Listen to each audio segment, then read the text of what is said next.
Primero que todo, entrando ya en la temática, lo que a mí se me pide fundamentalmente esta mañana es reflexionar en torno a cómo de alguna manera mirar lo religioso en la época contemporánea, en la época actual y sobre todo focalizándola, digamos, en nuestro país. Algunas dificultades que son más o menos obvias, pero simplemente para ponerla en común. La presentación de hoy se denomina Desafíos y propuestas para el análisis del fenómeno religioso en Chile. Y simplemente, digamos, como bien mencionó un profesor ya de avanzada edad en la universidad, hace hartos años ya, cuando tenía 18 años, esta idea de que uno va a la universidad a aprender a hacer preguntas más que a buscar respuestas. No vengo a entregar respuestas, simplemente vengo, digamos, a dejar quizá más inquietudes. Y ahí está, yo creo que el real aprendizaje, digamos, de este tipo de eventos. Lo primero, ¿qué es lo religioso? Cuando hablamos de qué es lo religioso, ojo con algo, que el planteamiento siempre va desde la sociología, de la antropología, que es la expertise y la línea en la cual yo me trabajo. Es importante esto porque primero partamos por la discusión clásica en términos de sociología, en términos de antropología, en términos de historia, que probablemente ustedes ya más de alguna vez han escuchado respecto a qué es religión. Resulta que la palabra que parece ser tan obvia y que todo el mundo conoce, tiene esas dificultades que son esas palabras que todo el mundo conoce, que todo el mundo las dice, pero que pocos logran llegar a definir qué realmente es. Una pequeña anécdota con otros profesores. Les preguntaba a algunos especialistas hace un par de años atrás, digamos, si el cristianismo era una religión. O sea, Luis, qué duda cabe que el cristianismo es una religión. Muy bien. Le preguntaba a la gente del Centro de Estudios Árabes, al director del Centro de Estudios Árabes de la Universidad de Chile, si el Islam era una religión. Decía, sí, pero ¿qué cosa me estás preguntando? Obvio que es una religión.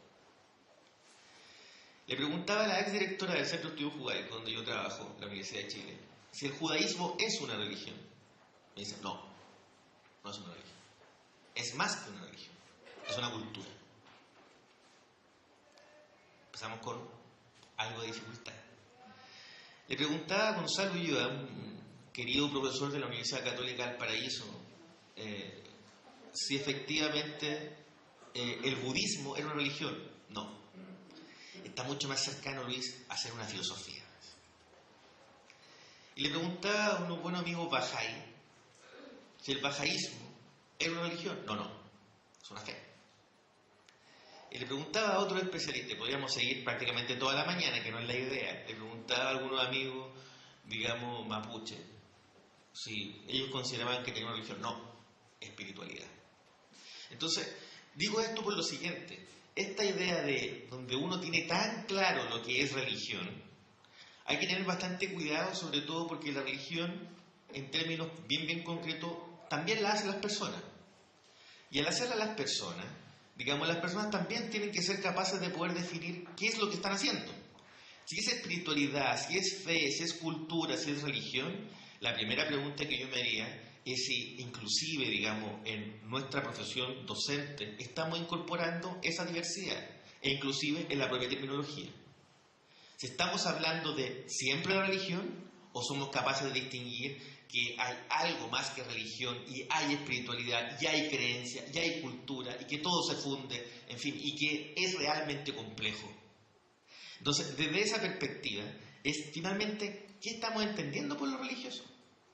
Y desde esta perspectiva sociocultural, simplemente algunas pinceladas para no ir, digamos, tan al grueso con lo teórico, es que la religión desde la perspectiva social y cultural, en una frase bien pequeña de un libro que es bastante interesante, que se llama Las formas elementales de la vida religiosa, de Emil Durkheim, clásico para este tipo, digamos, de investigaciones, la define como un sistema solidario de creencias y prácticas relativas a las cosas sagradas. La idea de esta definición apunta a abarcar distintas realidades. Si ustedes se fijan en aquella definición, él no dice Dios, él no dice dioses, él no dice divinidades, él dice simplemente prácticas relativas a las cosas sagradas, al sacro. Si hay algo que hay en común en esta diversidad cultural global en la cual estamos inmersos, es que no todas las religiones, o lo que nosotros asumimos que son religiones, no todas tienen Dios. El budismo, por ejemplo, de hecho se define como una religión no teísta, o sea, sin Dios. O religiosidad en África, o religiosidad en América Latina, hoy por hoy en emergencia, no tienen Dios. Tienen espiritualidades, tienen espíritus, ánimas, en fin. Por lo tanto, ¿qué es lo importante, digamos, de este primer punto? Es abrir un tanto la mente y comenzar a comprender que la religión no es solo la institución desde la perspectiva social y cultural. No es solo la institución. Una cosa es la religión y otra cosa muy distinta desde esta perspectiva, y sobre todo como fenómeno en Chile se ve cada día más, es el auge de la religiosidad. Se lo planteo en términos bien concretos y a modo de ejemplo. Toda religión tiene religiosidad. Toda religión, por ejemplo el catolicismo, tiene religiosidad en tanto práctica. Por ejemplo, ritos de paso, por ejemplo, los sacramentos, en fin. Y hasta ahí estamos bastante claros. Y esa es la visión, probablemente la visión más tradicional, bajo la cual uno enseña religión y religiosidad. No obstante, en este mundo un tanto, digamos, movido, digamos, nos vamos a encontrar con que en general en América Latina, y particularmente también en Chile, el auge está en la religiosidad más que en la religión. Y usted se podrá encontrar con que, si bien toda religión tiene religiosidad, toda religiosidad no implica necesariamente adscribir a una religión. Entonces cuando uno dice yo soy católico a mi manera o yo soy religioso a mi manera, estamos en presencia en muchos casos de personas que tienen una fuerte práctica religiosa, pero que no participan en absoluto de la religión institucional. Y es por eso que ahí nos encontramos con una dificultad no menor, sobre todo para personas que se dedican a este fenómeno como yo, cuando tienen que leer las estadísticas y encontramos que el 50 y tanto por ciento, el 60% de algunos países son católicos, por ejemplo, y después nos encontramos con que efectivamente, digamos, no encontramos reflejada esa realidad en la participación. Entonces, bueno, ¿es católico o no es católico? Les planteo esto como sistema solidario de creencias con el objetivo de ampliar la mirada y ampliar esta idea de que religión no es solo institución, porque probablemente en nuestras aulas nos encontramos con personas que finalmente no son ateos tampoco, sino que son creyentes y quizá más creyentes que los propios practicantes, pero como coloquialmente se dice en Chile, a su manera. Entonces, ¿qué es lo difícil de esto? Que cuando hablamos de religión institucional, desde una perspectiva sociocultural, estamos hablando, digamos, desde una estructura. Estamos hablando de un molde bajo el cual usted puede aplicarle a ese molde determinadas, digamos, patrones o exigirle determinados comportamientos. Cuando estamos hablando de religiosidad, se nos diluye la estructura y finalmente lo que tenemos que hacer es conocer la diversidad de realidades sociales, religiosas y culturales. Y ahí hay un gran desafío para el profesor de religión que una vez más se le pide más de lo que se le pide al resto, siendo menos. Y digo siendo menos porque es una asignatura, digamos que algunos profesores me lo comentaron en otro seminario del año pasado, me decía un tanto a ratos despreciada por el gremio, despreciada, digamos, en algunos casos por la misma institucionalidad. O sea, se le exige, por ejemplo, no sé, resultados respecto a algo, pero no se le da la herramienta. O sea, no se le coloca en el mismo estatus que se le coloca, por ejemplo, a matemáticos, a lenguaje. No se trata de competir con las otras disciplinas, pero sin embargo se trata, digamos, de que goce del mismo respeto, digamos, que las otras disciplinas. Son igual de capacitados los profesores de religión como son los otros profesores. O sea, aquí el tema está con la valoración social que se tiene en ciertos sectores, digamos, en ciertas unidades territoriales, de lo que es la religión. Y aquí nos vamos a encontrar después con algunos conceptos como el de secularización, diciendo, por ejemplo, la sociedad chilena se secularizó, por lo tanto la religión no tiene nada que hacer en esto. Probablemente se lo han escuchado más de alguna vez.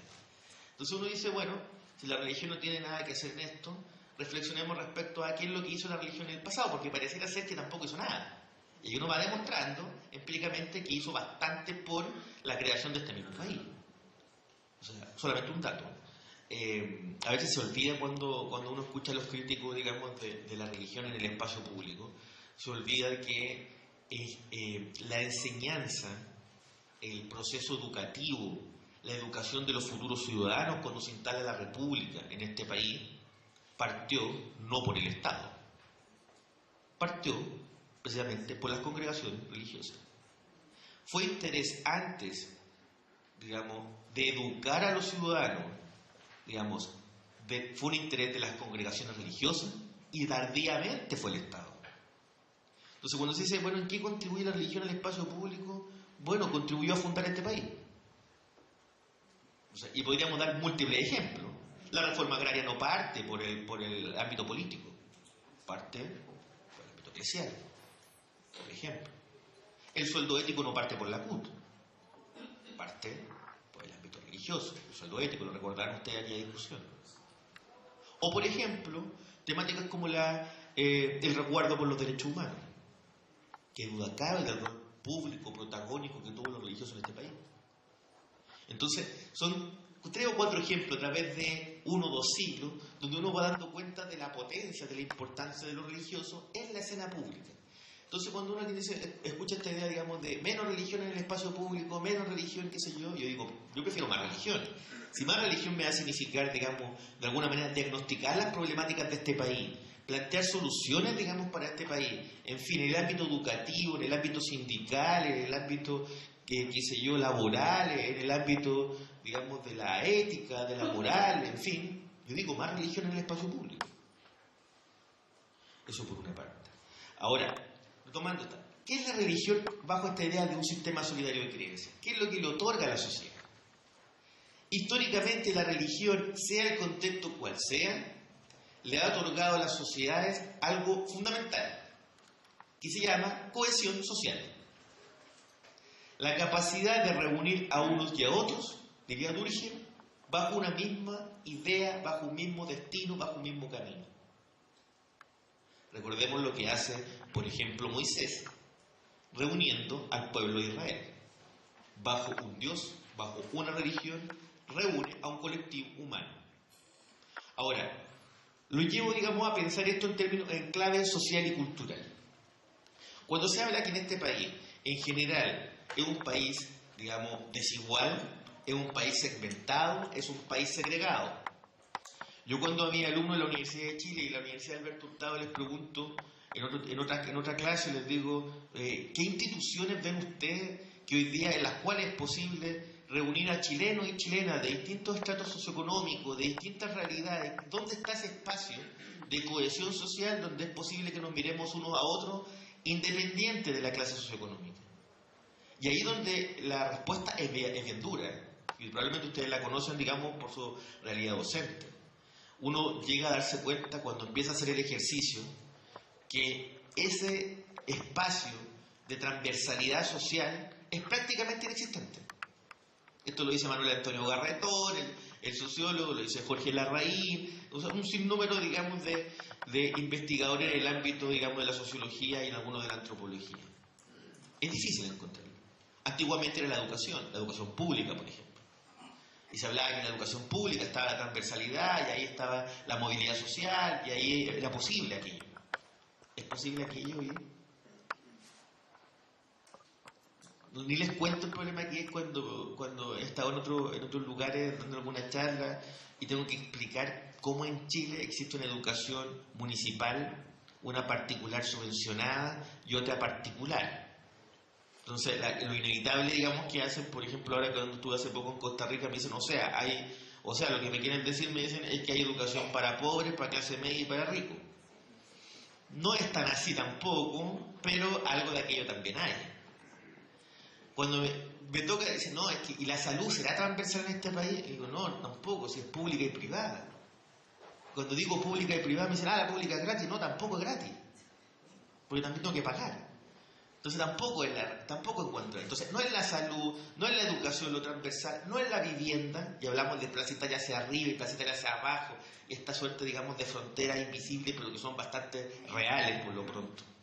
Entonces, no es la educación, no es la salud, no es la vivienda, ¿dónde está ese espacio? En el cual es tan sencillo como nos podemos mirar uno a otro, dialogar unos a otros, compartir puntos de vista, reconocernos, en fin, aprender de uno a otro.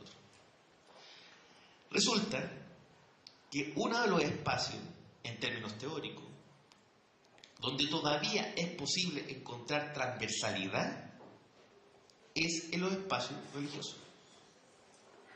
Yo puedo ir a la Catedral de Santiago y puedo encontrar, digamos, representado en ese microcosmos una realidad social que no encuentro representado en otra parte. Entonces, cuando hablamos de que la religión entrega cohesión social, entrega un aparato ético-normativo a un colectivo humano, no es menor su entrega, no es menor su potencia, no es menor su valoración. Y es por eso que el planteamiento, como se tiene acá, es que le otorga un sentido a la realidad de los individuos, la religión, sea esta cual sea. Y digo esto porque en términos sociológicos y antropológicos, durante mucho tiempo perduró el patrón de lo que se conoce como modernidad. Y la modernidad iba a traer consigo prácticamente la solución de todos los problemas, iba a otorgarnos, digamos, la mayoría de las respuestas, y resulta que hoy día, digamos, sin tampoco, digamos, estar descubriendo la pólvora, nos daremos, digamos, cuenta que efectivamente aquello no sucedió en aquella magnitud. Y resulta que la modernidad no da todas las respuestas que uno esperaría. Como tampoco lo da la religión. Ojo con eso. Por lo tanto, lo que sí es importante señalar es que la religión sí juega un rol decisivo en la sociedad, al otorgarle sentido, digamos, a los individuos que no logran, digamos, llenar aquel vacío apelando solamente a la racionalidad. Y aquí viene otro factor que es importante, sobre todo, digamos, en tiempos actuales cuando uno trabaja con población joven. Cuando hemos hecho algunas encuestas midiendo lo religioso, pareciera ser que los jóvenes le están exigiendo en general racionalidad a todo. Todo tiene que ser por algo, todo tiene que explicarse y todo tiene que tener una respuesta y una solución. Resulta que eso también es importante cuestionarlo, digamos, en las propias personas. No todo es racional y no tiene por qué serlo. Yo siempre les preguntaba a ellos, cuando decían, pero es que la religión no es racional. Bueno, ¿y por qué tendría que serlo? El amor tampoco es. O sea, y que duda cabe que el amor es importante. O sea, esta idea de desechar aquello que no es racional, porque no es comprobable, porque no es tangible, en fin, se cae simplemente a pedazos cuando uno dice cosas como, por ejemplo, bueno, el amor tampoco. Entonces, lo que es importante, y aquí hay una cosa que es interesante, es que se lo planteo de la siguiente forma. Si en la sociedad moderna, para graficarlo en el caso de Chile, si la sociedad cambió, y decíamos recién, si el sistema de salud cambió, si la vivienda cambió, si los individuos cambiaron, si la economía de este país cambió, si el sistema político cambió, si hoy día el nivel educativo de los jóvenes es más alto que el de sus padres, y hemos escuchado esa frase hasta el cansancio, de que por primera vez en la familia una persona o uno de sus hijos va a la universidad. O sea, el país cambió, claramente, digamos. Entonces lo que es interesante es que si el país cambió, producto de factores que son internos y externos, la globalización, las nuevas tecnologías de la información y las comunicaciones, en fin, y un sinnúmero, digamos, de factores que hicieron cambiar a las sociedades de manera global, la pregunta es, ¿por qué no iba a cambiar también la enseñanza de la religión? Se los planteo por lo siguiente. Yo hace un par de años atrás fui a mi ex colegio, el Sagrado Corazón de Talagante. Fui a visitar a mis profesores, me quedé en una clase, me quedé en la clase de religión, y yo no podía creer que la clase que yo tuve en la década de los 90 fuera la misma clase que yo estaba viendo el 2014. Y no lo podía creer por lo siguiente. ¿Por qué si el mundo cambió, digamos, por qué no iba a cambiar la forma de analizar, digamos, de ver, de plasmar el aprendizaje de lo religioso? ¿Por qué no? Cambió la política, cambió la economía, cambió el arte, cambió la literatura, hay nuevos paradigmas, nadie está pidiendo una renuncia de lo religioso. Simplemente lo que yo estoy planteando es que si el mundo cambió, ¿por qué no iba a cambiar también la enseñanza de lo religioso? Se los dejo como inquietud. Otro punto. Hervieux Leyer, una socióloga francesa notable del siglo XX, sostiene que lo religioso es una dimensión transversal del fenómeno humano, que atraviesa de manera activa o latente, explícita o implícita, el espesor de la realidad social, cultural y psicológica. O sea, es transversal, digamos, a la acción y la actividad humana que los individuos, digamos, realizan. Les planteo dos inquietudes. La religión, sostiene este autor, tal vez la religión ya no debería ser vista como una cosa en sí, dice, sino como algo a través del cual puede pensarse la cultura, la subjetividad, la intersubjetividad y la sociabilidad. Esta idea de, nuevamente, pensar la religión en sí misma, pero ¿por qué la religión no es un filtro a través del cual yo puedo mirar la realidad sociocultural de distintos individuos?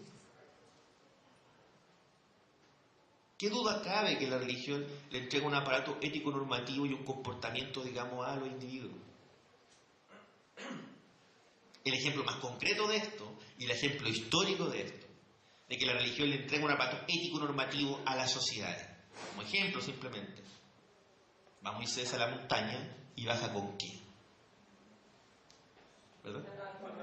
Con las tablas. ¿Y las tablas qué son? Es un aparato ético y normativo. No. Entonces, cuando se plantea que, fíjense lo siguiente, la religión le otorga cohesión social, como esa reunión pueblo, y le entrega a la religión un aparato ético normativo, le entregó normas. O sea, eso estamos hablando, digamos, de un fenómeno que es histórico. Pues la pregunta es, ¿y por qué eso no se puede llevar, digamos, a microsociedades? ¿Por qué eso no se puede llevar al aula? ¿Por qué eso no se puede llevar, digamos, a comunidades, a colectivos, etcétera? Es un desafío, claramente, pero es posible. La religión puede ser definida también como la puesta en marcha de una relación de intercambio simbólico. La religión es simbólica. ¿Y qué mejor ejemplo de que la religión es simbólica, que es interpretativa y que es diálogo permanente y que es intercambio, digamos, dialógico entre unos y otros? ¿Qué duda cabe, por ejemplo, cuando hablamos de en las distintas tradiciones religiosas y sistemas de creencia? Hablamos de rito. ¿Y qué es el rito? Es una acción simbólica en la cual yo me contacto con algo superior, algo sagrado. Y digo algo para no pisarme la cola con la primera presentación donde decía religión no me remite solo a Dios y religión no me remite solo a institución. Es importante esa primera aceleración. ¿Por qué? Porque probablemente hoy día en sociedades, digamos, como la actual, sociedades que son móviles, sociedades, digamos, que están constantemente tensionadas por fenómenos de movilidad, como por ejemplo las migraciones, es bastante probable que nos encontremos en determinados contextos culturales con una diversidad religiosa donde los conceptos de religión se quedan cortos.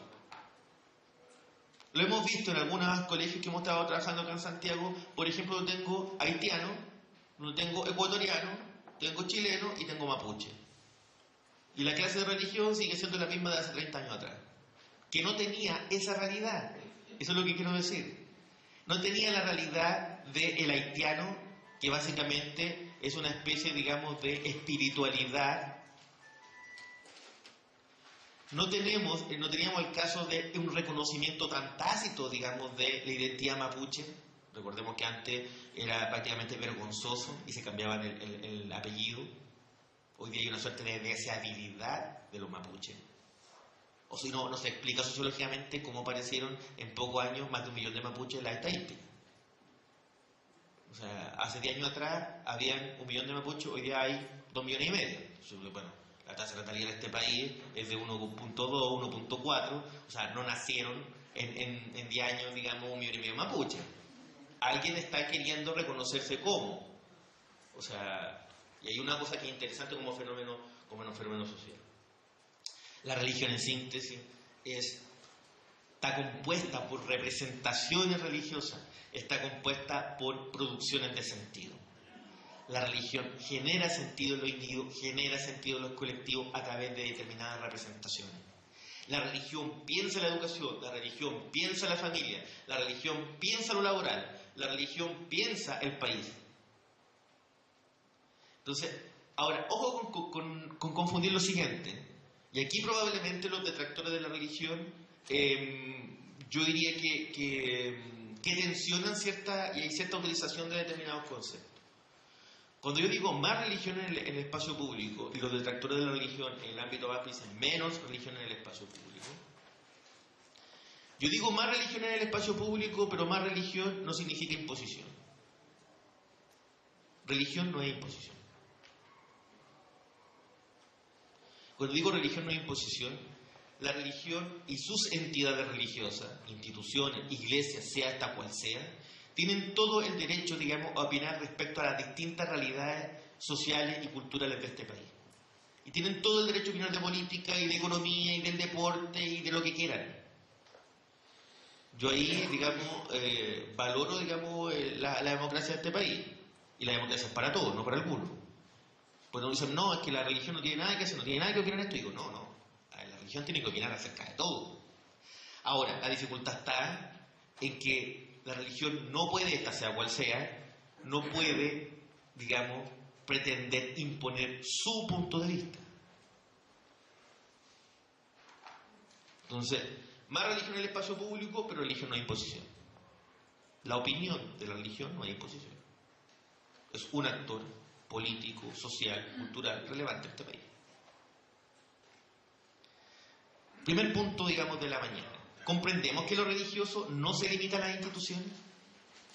Cuando digo esto, pretendo que tengamos esa reflexión también en el accionar cotidiano respecto a, en el ejercicio profesional, ¿estamos entendiendo que religión no es institución? Que religión se acerca mucho más en términos sociales y culturales a sistemas de creencia, a formas de creer en algo, digamos, para ser más respetuoso, en algo sagrado. Y donde efectivamente ahí está lo católico, pero también ahí está lo protestante, pero también ahí está lo evangélico, pero también está la espiritualidad, en fin, ahí está. En términos sociológicos y antropológicos,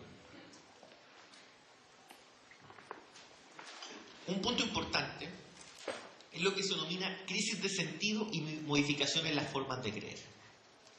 La sociedad actual, y leo simplemente acá una frase de una publicación que va a aparecer también pronto, que se llama Religión y Espacio Público, que aparece este año 2016.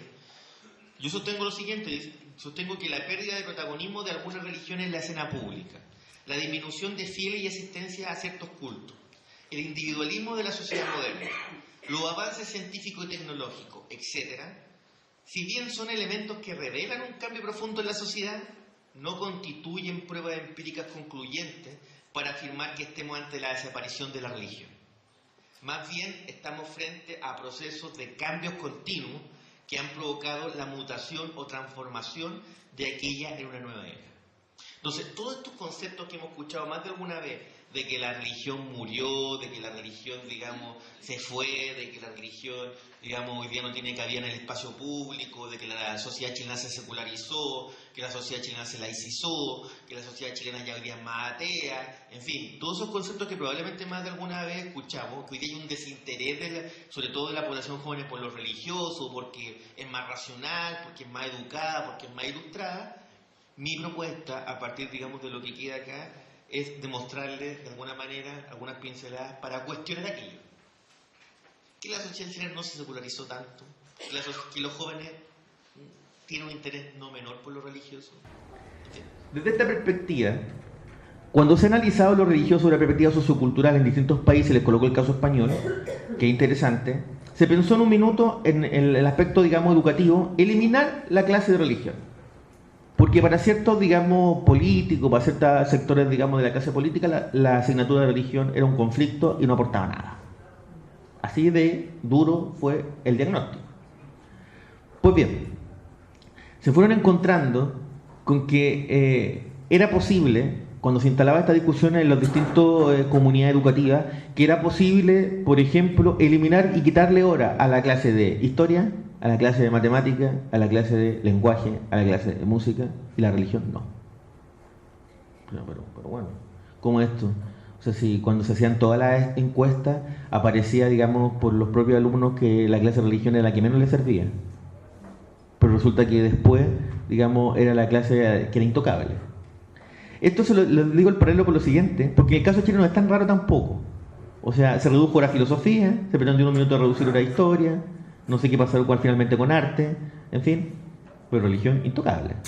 La pregunta es, se le ataca mucho, pero a la vez tampoco se le toca. Y digo esto por lo siguiente, y es porque cuando se empezó a plantear esta discusión, en España, en Inglaterra y después también en América Latina, incluido en Chile, uno se va dando cuenta, digamos, de que la religión le otorga algo más que la confesionalidad. Y digo esto por lo siguiente, en el caso español, la religión le otorga nuevamente cohesión, digamos, a una España diversa, pero también lo que le fue otorgando es que se fueron dando cuenta que la religión era un espacio de socialización transversal a la asignatura. Probablemente la religión es la única asignatura que puede dialogar con el resto de manera transversal. Yo puedo trabajar con lenguaje, puedo trabajar con música, puedo trabajar con arte, puedo trabajar con... ¿Puede matemáticas? No. O sea, ¿puede trabajar matemática con, no sé, con religión? Más difícil. Pero ¿puedo trabajar religión con lenguaje? Claro que sí. Religión con arte, claro que sí. Religión con música, claro que sí. Religión con historia, ¿qué decir? Religión con filosofía. O sea, un mundo. Entonces, pareciera ser que lo religioso, en términos inclusive educativos, tiene un plus por sobre otras disciplinas. No estoy mirándome a la otra disciplina. Lo único que estoy diciendo es que hay debiese existir una suerte de valorización de lo religioso, no solamente como aquel espacio, digamos, donde a veces se da la confesionalidad, sino también como un espacio pedagógico por excelencia, donde es posible realizar transversalidad. O sea, la disciplina la ofrece. Ahora el desafío es cómo realizarla, pero ese es otro punto.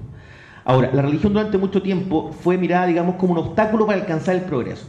La religión era irracional, la religión era una traba, la religión el opio del pueblo. Probablemente no he escuchado a usted esa frase, digamos, que prácticamente embrutece, digamos, a las personas, no las deja pensar, en fin.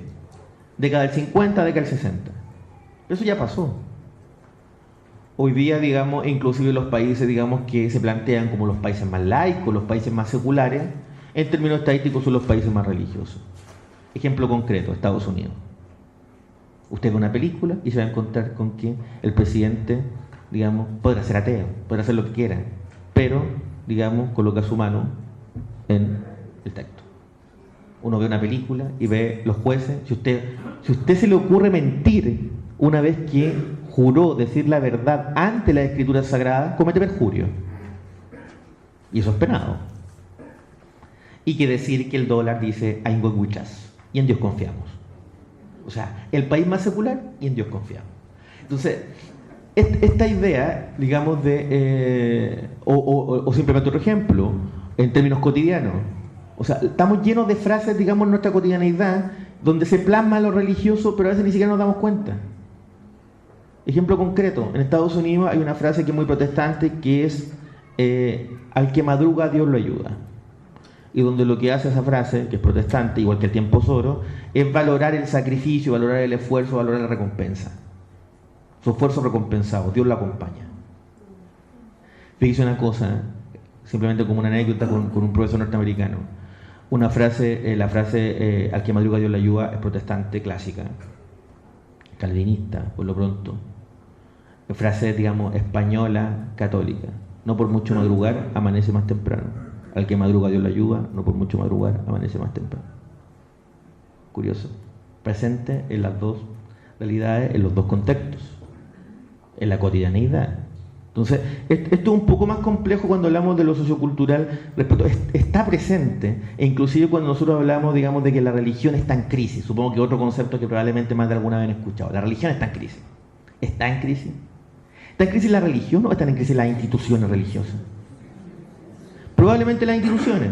Y digo probablemente las instituciones, y cuando digo probablemente las instituciones, pero es que la pregunta sería otra. Sería, ¿y qué institución no está en crisis en este país? Entonces, ¿por qué pensar que las instituciones religiosas no iban a estar? Si las instituciones religiosas son parte del constructo sociocultural de este país. Todas están en crisis. Todas, de alguna manera, en niveles mayores o menores, tienen un cierto grado de desconfianza.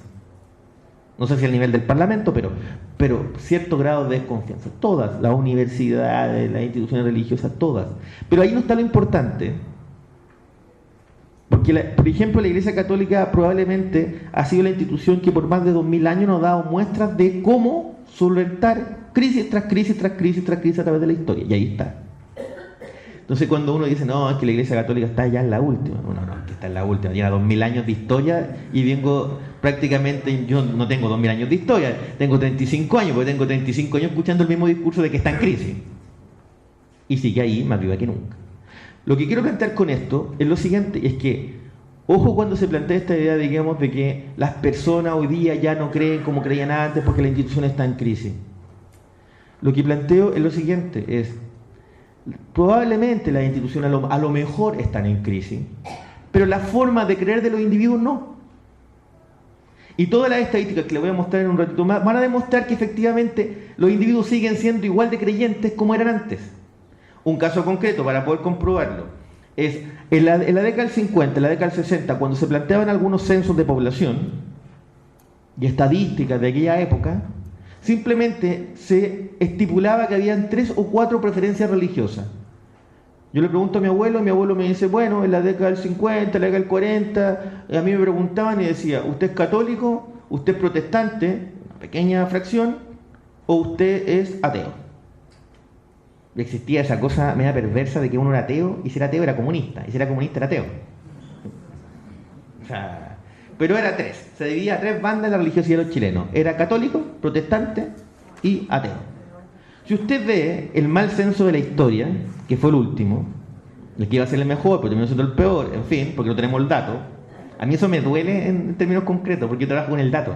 Entonces me duele el no tener el dato. Ese censo estipula alrededor de 12 preferencias religiosas. 12. Católicos, protestantes, mundo evangélico, perdón, pero también mormón, Hare Krishna, espiritualidad indígena, fe Bahá'í, en fin, testigos de Jehová, en fin. Entonces, ¿cómo en 50, 60 años pasamos de ser 3 a 3 opciones a 3 excepciones? Algo pasó. Algo se movió, digamos, dentro del escenario religioso, dentro de la preferencia religiosa de los chilenos y chilenas. Algo pasó. Les doy el dato.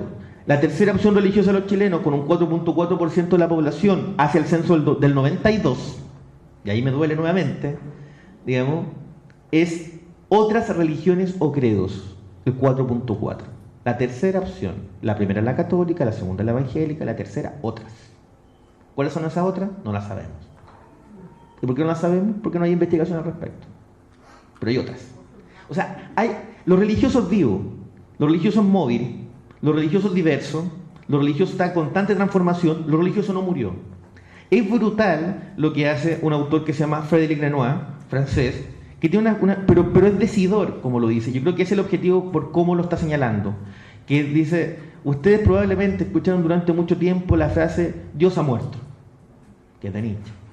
Dios ha muerto, diciendo básicamente en términos de metáfora que Dios ya no está presente, digamos, en la realidad contextual.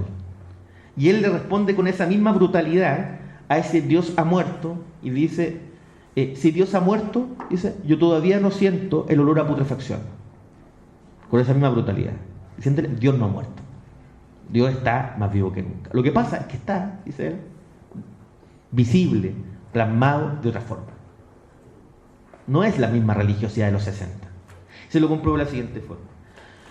Cuando le preguntaba a mi abuelo, siguiendo con el ejemplo, y le decía, pero bueno, la religiosidad cambió, me dice, me dice mi abuelo, que ya tiene una edad bastante avanzada, me dice, pero Luis, me dice, pero tú eres sacerdote. No. Pero si te dedicas a religión. Yo, pero no soy sacerdote, soy cientista social de religión. ¿Pero qué es eso? ¿Qué estudia eso?